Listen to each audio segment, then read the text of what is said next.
Live from the Carl Chevrolet Studios in West Des Moines, this is Iowa Live. Welcome back to Iowa Live, everyone. Look who is here. It is Michael Swanger, and that can only mean one thing. That must mean that the Iowa History Journal's latest edition is on the stand. Publisher of the Iowa History Journal, Michael Swanger, good to see you. Good morning, Lou. Thanks for having me back. Absolutely.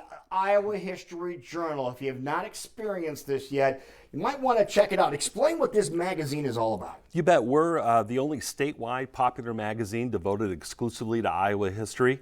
We're in our 17th year now. We publish 6 issues a year.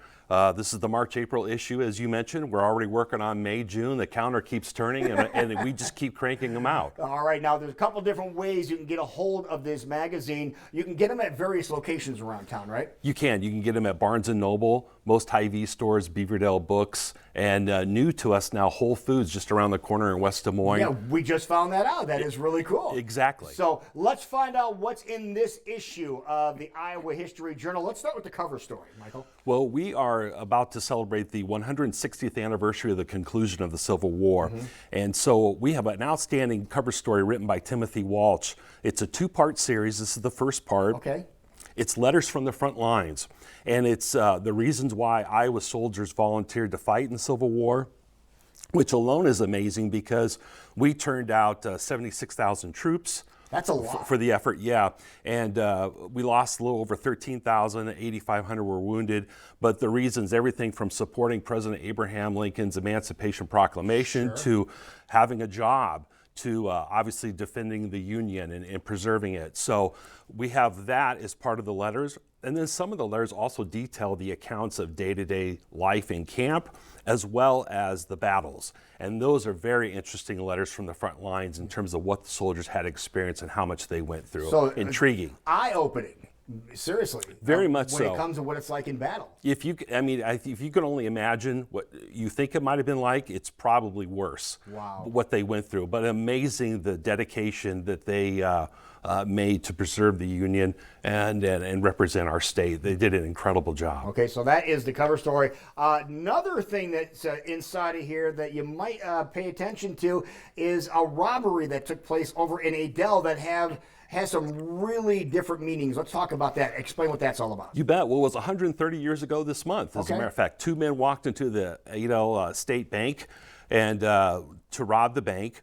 And there was some gunfire exchange. There were some injuries. While this was taking place downstairs in the lobby, as the gunfire began, a young attorney who was working upstairs on a second-floor office came running down to see what was going on.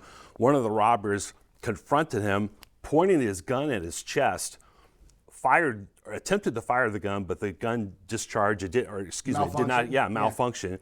And it was a good thing that the gun didn't go off because that was a young attorney named George Clark, who later became a governor of Iowa and perhaps just as significantly, you could argue in our state, the grandfather of the famous Iowa Hawkeye football player, Niall Kinnick. Are you serious? Yeah, amazing. So if that would have happened, if the gun would have went off, right, there's a possibility Niall Kinnick would never have existed. That's exactly right. And that's one of the interesting threads about this story that I had not known about until Mike Flynn pitched it. He wrote a book about it, and there's incredible detail about that. All right. Okay. That's just 2 of the stories. What about a third story that's inside of here? Yeah, Beth Cody, who wrote a book a couple of years ago about the history of Iowa gardens, has contributed an overall view of Iowa's gardens going back to the mid-19th century up through now. Of course, it's the spring. We Iowans like to get out and plant, whether it's crops or flowers or plants.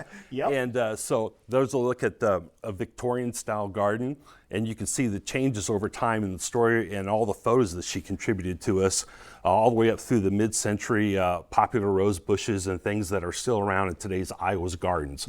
Yeah, you can really see how the gardens have expanded with all the great photos they have in here. You can really see how the evolution, as you mentioned, is really spot on. So a lot of great reading in here. And that's just 3 of the stories that are in here. And also, by the way, if you go to the back page of this too. Like one of the back pages, there's also a quiz, so you can quiz yourself to see, you know, how much you retain from this. Now, if people want to get a copy of this, besides going to the locations that you mentioned, you can get a subscription too, right? Absolutely. Go to iowahistoryjournal.com. You can subscribe. You can even start with this current issue. We're happy to take care of you, get you set up, and mail it straight to your front door. All right. Michael Swanger, as always, thank you so Pleasure. much. Thank you, Lou, for letting us know what's inside the Iowa History Journal. See you guys tomorrow. Have yourself a great day. Enjoy the sunshine.